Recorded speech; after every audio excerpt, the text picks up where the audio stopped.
ఇంకొక విషయం ఏంటంటే ఇష్టం లేని పెళ్లి చేసుకున్నందుకు కూడా ఇంకొంచెం ఘర్షణ అందులో ఇష్టం లేని పెళ్లిని ఇవాళ కొత్త కాదు కదా, పెళ్లికే రాలేదు కదా మోహన్ బాబు. నేను రాననే చెప్పాడు. పెళ్లికి రాకపోయినా ఇంట్లోనే కదా పెళ్లి కాదు, ఇంట్లో లక్ష్మి చేసింది, లక్ష్మి ఇంట్లో చేసింది. పెళ్లి ఎందుకు రానన్నాడు, పెళ్లి వద్దని ఎందుకు అన్నాడు? ఊరినే కాదు, లవ్ చేస్తే ఇష్టం అన్నాడు. విష్ణు కూడా లవ్ మ్యారేజ్, లవ్ కాదనే బాబత కాదు. ఎందుకు వద్దన్నాడు? స్టడీ చేశాడు. నువ్వెందుకు విడిపోయావు, ఆ అమ్మాయి ఎందుకు విడిపోయింది, ఈ మొదటి పెళ్ళిలో ఇద్దరు విడిపోయింది కారణాలు ఏంటి, ఈ కారణాలు అధ్యయనం చేసినప్పుడు ఆ అమ్మాయి యాటిట్యూడ్ కరెక్ట్ కాదు, ఆ అమ్మాయి యాటిట్యూడ్ మనకు సూట్ అవ్వదు, ఆ అమ్మాయి విడిపోయిన కారణాలు అన్నీ మనం స్టడీ చేసినప్పుడు ఆ అమ్మాయి యాటిట్యూడ్ ఒక డిఫరెంట్ యాటిట్యూడ్. సో ఆ అమ్మాయి మనతో మన ఇంట్లోకి వస్తే మన కుటుంబంలో చీలికలు వస్తాయి కనుక I'm not accepting this combination. ఆ అమ్మాయి విడిపోయిన విధానంలో ఇన్ని కారణాలు ఉన్నాయి నేను అధ్యయనం చేసి చెప్పాడు. అయినా సరే వెళ్ళలేదు. నేను చేసుకుంటాను, సరే నీ కర్మ, నేను రాను పెళ్లికి అన్నాడు, చేసుకున్నాడు. అంటే సార్ మీరు గత 40-50 years నుంచి మీరు మంచి అనుబంధం ఉంది ఆ ఫ్యామిలీతో కాబట్టి, సో భూమా వర్సెస్ అలాగే ఈ మంచి ఫ్యామిలీకి గతంలో ఏమన్నా గొడవలు ఉన్నాయా? ఏమీ లేదు. మోహన్ బాబుకి రాజకీయంగా అన్ని పార్టీల వాళ్ళతో పరిచయాలు ఉన్నాయి. ఒక ఆర్టిస్ట్గా, సెలబ్రిటీ కనుక అందరూ ఉన్నారు. ఇప్పుడు స్కూల్కి సీట్లు కావాలని అన్ని పార్టీల వాళ్ళు అడుగుతూ ఉంటారు. సో అదేమి ఆ భూమాకి దీనికి తేడా గొడవ ఏమి లేదు. అవన్నీ మనం అంటగట్టే విషయాలు తప్పితే ఇక్కడ కేవలం ఫ్యామిలీ, ఇది 4 గోడల మధ్య జరగాల్సింది. ఈ అనవసరంగా బుద్ధి తక్కువగా మనోజ్ వాళ్ళ స్టాఫ్ పోలీసులు ఫోన్ చేయటం, అది మీడియాకి చెప్పడం. బుద్ధి ఉండాలి మనోజ్కి, మీడియాకి చెప్పడం ఏంటి? మీడియాకి చెప్పి మోహన్ బాబు అంత చూస్తాను వాగటం ఏంటి? పిచ్చివాగుడు, బుద్ధి జ్ఞానం లేదు వాగుడు. భయపడ్డాడేమో అనుకోవచ్చు కదా మనం, అలా కూడా అనుకోవచ్చు కదా. ఏంటి భయపడ్డా? ఎందుకు భయపడ్డా? అంతమంది వచ్చి తన పైన పడితే ఇంకేదైనా జరగచ్చు అని చెప్పి ఆత్మరక్షణ కోసం చేసిన ఎంతమంది వచ్చారు నువ్వు చూసావా? వింటున్న వార్తలలో వింటున్న వాళ్ళు వచ్చి తన స్టాఫ్ తనే చెప్తుంది కదా, తను మోహన్ బాబు సెక్యూరిటీ అంతే. 100 మంది మోహన్ బాబుకి కొడుకు దగ్గరికి రావడానికి 100 మంది నేర్చుకు రావాలంటే కొడుకును కొట్టడానికి మోహన్ బాబుకి సపోర్ట్ కావాలా? ఒక కొడుకును కొట్టడానికి మోహన్ బాబు టెంపర్మెంట్కి కొడుకేంటి కొడితే చెల్లు అనిపిస్తాడు. మోహన్ బాబుకి సపోర్ట్ కావాలా? మోహన్ బాబుకి అవసరంలా. మోహన్ బాబు సపోర్ట్ ఎందుకు కావాలి? అందుకని 100 మంది నేర్చుకోవాల్సిన కర్మ మోహన్ బాబుకి. కొడుకును కొట్టడానికి తిట్టడానికి 100 మంది నేర్చుకురావాలి. పిచ్చి వాగుళ్ళు అవన్నీ. అక్కడ వాడు బుద్ధి లేని పిల్లాడు, బుద్ధి దారి తప్పిన పిల్లాడు, క్రమశిక్షణ లేని పిల్లాడు, బాధ్యత లేని పిల్లాడు, అబాధ్యుడు. అందువల్లే వాడు జీవితం. సరే ఇంకొక క్వశ్చన్. సరే మీరు ఇన్ని మాటలు అంటున్నారు కాబట్టి, సో పిల్లలను పెంచేదే తల్లిదండ్రులు. సో మరి అక్కడ కరెక్ట్ ఉంటే ఇక్కడ కరెక్ట్ ఉంటారు కదా, అట్లా కూడా అనుకోవచ్చు కదా మరి. అందుకని మీకు మనోజ్ ఇన్నాళ్ళు లేదు, ఈ గత 5 ఏళ్ళుగానే వాడి జీవితం. ఓకే, అంటే పెళ్ళైన తర్వాత అయిన తర్వాత అంతకుముందు మరి మోహన్ బాబు ఫంక్షన్కి 3 బిడ్డలు వచ్చేవారు. ఏ ఫంక్షన్కి బ్రహ్మాండంగా మాట్లాడేవారు కదా. ఓన్లీ ఇప్పుడు ఎందుకు ఈ పెళ్ళి అయిన కాడ నుంచి బాగా పెళ్ళి, ఆ అమ్మాయి ఇన్స్టిగేషన్ వీడు ఇంటికి రావడం, అది అమ్మాయి చెప్పడం, అదే మోహన్ బాబు ఎక్స్పెక్ట్ చేసింది. ఈ అమ్మాయి యాటిట్యూడ్ ఇలా కరెక్ట్ కాదు, ఈ అమ్మాయి యాటిట్యూడ్ లో మనకి ఇలాంటి సమస్యలు వస్తాయి, కుటుంబంలో చీలికలు వస్తాయి. ఆస్తి గురించి సైడ్ నుంచి ప్రెజర్ ఉంది కాబట్టి అటు వస్తారు వచ్చిన చెప్పి అంతే. తిరిగి కూడా ఆస్తి తక్కువేం లేదు కదా. ఈ భూమా ఫ్యామిలీ విషయానికి వస్తే వాళ్ళు కూడా వెల్ సెటిల్ ఫ్యామిలీ, రాజకీయంలో మంచి ఆస్తికి అంతే ఉంది. కంపారిజన్ అక్కడ విష్ణు వెళ్ళిపోతున్నాడు, మనం ఇక్కడే ఉన్నాము, మనం 10 రూపాయల నుంచి 2 రూపాయలకి వచ్చాం, అది 10 రూపాయల నుంచి 100 రూపాయలు. ఓర్వలేక అసూయ, ఆపేక్ష, అత్యాస ఇవన్నీ ఉంటాయి ఈ కుటుంబంలో. ఇవన్నీ మామూలే.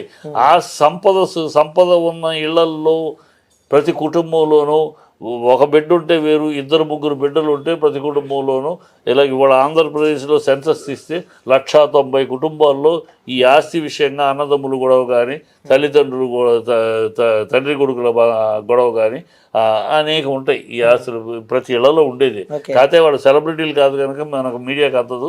వీళ్ళు సెలబ్రిటీలు కనుక మీడియా బుద్ధి లేని కొడుకులు అంటాడు, దారి తప్పిన కొడుకు మనోజ్ ఉండబట్టి మీడియాకి వస్తుంది. లేకపోతే బుద్ధి ఉన్న కొడుకు అయితే రాదు, మీడియాకి రాదు. మీకు సంబంధం లేదు, మీరు వెళ్ళిపోయినా ఇది సంబంధం లేదు మీరు అని చెప్తాడు. మీడియా వచ్చి అడిగినా కూడా ఇది మా పర్సనల్ మ్యాటర్, మా కుటుంబ విషయం, మీకు సంబంధం లేదు చెప్తాడు బుద్ధి ఉన్నవాడు. అయితే వీడు బుద్ధి లేనివాడు కనుక మోహన్ బాబు అంత చూస్తానని పిచ్చివాడు. సో మరి కొద్దిసేపట్లోనే విష్ణు కూడా ఇక్కడికి రాబోతున్నాడని చెప్పి కూడా మనం పెద్ద ఎత్తున వార్తలు వింటున్నాం. మరి సో 30 మంది బౌన్సర్లను తీసుకొని విష్ణు మనోజ్ దగ్గర వెళ్ళబోతున్నాడు అంటే చూసారు. చీచి తెలియని సన్నాసులు మాట్లాడే కమెంట్లు ఇవన్నీ వేసే విష్ణు రాడు. విష్ణు వస్తే ఇంకా పెరుగుద్ది. విష్ణుకు తెలుసు, విజ్ఞత ఉన్నవాడు విష్ణు. ఈ ఇద్దరు పిల్లల్లో కొంచెం విజ్ఞత వివేకం ఉన్నవాడు విష్ణు. అంటే కొంచెం ఎక్కువ ప్రేమ అనుకుంటా కదా విష్ణు అంటే ఎవరికి? నాకు ఎక్కువ ప్రేమ కాదు, నాకు ఇద్దరు ఒకటే. మోహన్ బాబు నా మిత్రుడు, మోహన్ బాబు బిడ్డలు ముగ్గురు ఒకటే. కానీ నేను విశ్లేషణ ముగ్గురు ఒకటే అయినా విశ్లేషణ వీడు పిల్లడు మన కళ్ళ ముందు పెరుగుతున్నాడు, చక్కగా బాధ్యతగా పనిచేసుకుంటూ బాధ్యతగా చేస్తూ ఒక్కొక్కటి ప్లాన్డ్గా చేసుకుంటూ వెళ్తున్నాడు. సంతోషం, నా మిత్రుడు కొడుకు గర్వంగా ఫీల్ అవుతున్నా. ఈ పిల్లాడు ఏంట్రా అని బాధపడుతున్నా. ఈ పిల్లాడు అదే కడుపును పుట్టింది, ఈ పిల్లాడు తండ్రి కడుపును చెడబుట్టినోళ్ళగా తయారవుతున్నాడే. ఆ డిసిప్లైన్, ఆ మోహన్ బాబు డిసిప్లైనే కాబట్టి కష్టపడతాడు. ఒక సినిమా తీస్తే కూడా ఎంత కష్టపడదు. పొద్దున్నే 7 గంటలకు షూటింగ్ అంటే ఫస్ట్ తను ఉంటాడు.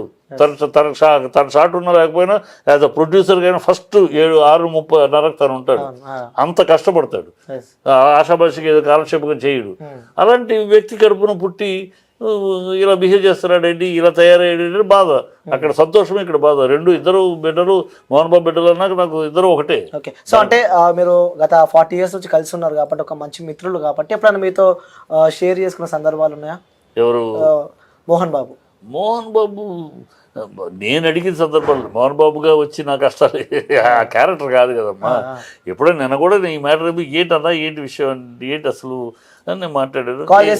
నేను చేశాను, మాట్లాడాను. ఏం బాధపడతాడు. ఇలాంటి కర్మ అనుభవించాల్సి వస్తే ప్రారంధం ఏం చెప్తాం. కొన్ని తండ్రి చేసిన తప్పులను బట్టి ఉంటాయి అంటారు. ఇంకోటి బిడ్డలు మనం చేసిన తప్పులు పెట్టాడు. ఇంకోటి ప్రారంధం. ఏమనుకోవాలి, వాడు ఏంట్రా వాడు బాధపడుతూ ఏం చేస్తాడు, బాధపడుతున్నాడు. ఇంకా ఇలాంటి ఎన్ని చూడాల్సి వస్తుందో, ఆ రోజే ఎక్స్పెక్ట్ చేసాం ఇలాంటివి వస్తాయని, స్టార్ట్ అయినాయి, ఎన్ని చూడాల్సి వస్తుందో చూద్దాం భగవంతుడు అని చెప్పి ఫీల్ అయ్యాడు, బాధపడ్డాడు. బాధపడక ఏం చేస్తాడు? ఏ తండ్రి? ఒక తండ్రి కొడుకు తండ్రి అంతు చూస్తానంటే బాధపడక సంతోషపడతాడు. ఎవరు బుద్ధి ఉందా వాడికి? కడుపుకు అన్నం తింటున్నాడా వాడు? మోహన్ బాబు అంతు చూస్తానంట. నువ్వు ఎవడివిరా? మోహన్ బాబు లేకపోతే నీ అడ్రస్ ఏంట్రా? కృష్ణనగర్లో నీలాంటి వాళ్ళు కొన్ని 100 మంది తిరుగుతున్నారా వేషాల కోసం? నీకన్నా మంచి పర్సనాలిటీ ఉన్నవాళ్ళరా, ఒక్క ఛాన్స్ కూడా తిరుగుతున్నారా? నువ్వు మోహన్ బాబు కొడుకు అవ్వబట్టి నీకు ఆ స్థానం. నువ్వు ఎవడి మోహన్ బాబు అని చూస్తాననే ఒళ్ళు పొగరేంటి? కడుపుకు అన్నం తింటున్నావా, అశుద్ధం తింటున్నావా? సిగ్గు, మానవ అభిమానం ఉండాలి మాట్లాడేటప్పుడు. బుద్ధి లేని ఎగవాడు. సో ఇవన్నీ వింటూ ఉంటే పర్సనల్గా మీకేమనిపిస్తూ ఉంటుంది సార్? అంటే ఒక తండ్రి కొడుకుల ప్రేమ అనుకోవచ్చు. సో అట్లా ప్రేమగా ఉండాల్సిన ఫ్యామిలీలో ఇలా ఇష్యూస్ దురదృష్టకరం అనుకుంటాను నేను. ఖచ్చితంగా దురదృష్టం. మోహన్ బాబు ఫ్యామిలీలో ఇలా ఎందుకంటే మోహన్ బాబు అంత డిసిప్లిన్గా పెంచాడు. పిల్లలిద్దరినీ కూడా ఒక స్టార్ యొక్క పిల్లలుగా పెంచలా. మామూలు మిడిల్ క్లాస్ లైఫ్ లాగానే డిసిప్లైన్ కట్టడితోటి పెంచాడు. ఒక కట్టడిగానే పెంచాడు, ఎక్కడ కంట్రోల్ పెడుతూ పెంచాడు. కనుక నేను మోహన్ బాబు పిల్లల విషయంలో ఇలా వస్తుంది, ఇలాంటి రోజు వస్తుందని నేను ఎక్స్పెక్ట్ చేయలే. I'm very depressed. చాలా బాధేస్తుంది. Okay sir, thank you sir, thank you so much.